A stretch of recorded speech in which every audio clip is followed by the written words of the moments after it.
sa shikula na shkwan gongdan ke chi shir khong thai yo hawa ngai phe jo ai chi chu lang the phe ngai ke ning di tangwa lu na dai ta nga the ren chin da ngai dem tu chi chu ni phe ni tum le shkwan chi raw ga lo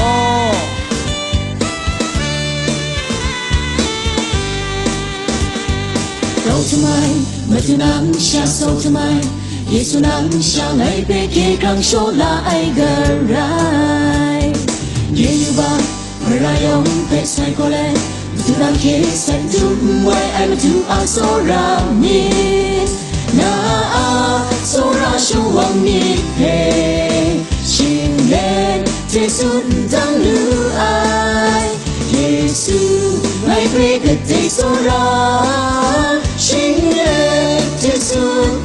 dang Rau tumai matunang sha so tumai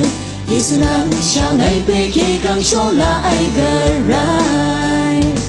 Ye yu ba Merayong pe sai ko le Tu nang ke sai tum wai ai tu a so ra mi Na a so ra shu wang mi pe Shin le te sun dang lu ai Yesu ngai pe ke te so ra Shin le te sun dang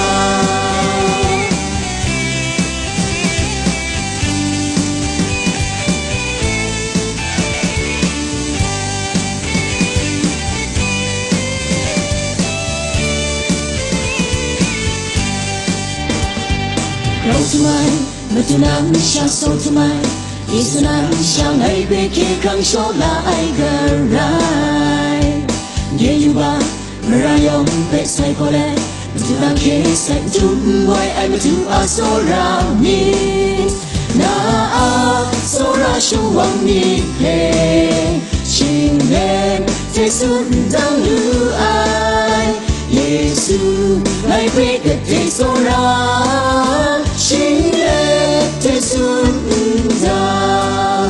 Na a so ra shu wang mi pe Shin le te sun dang lu ai Yesu ngai pe ke te so ra Shin le te sun dang Na a so ra shu wang mi pe Shin le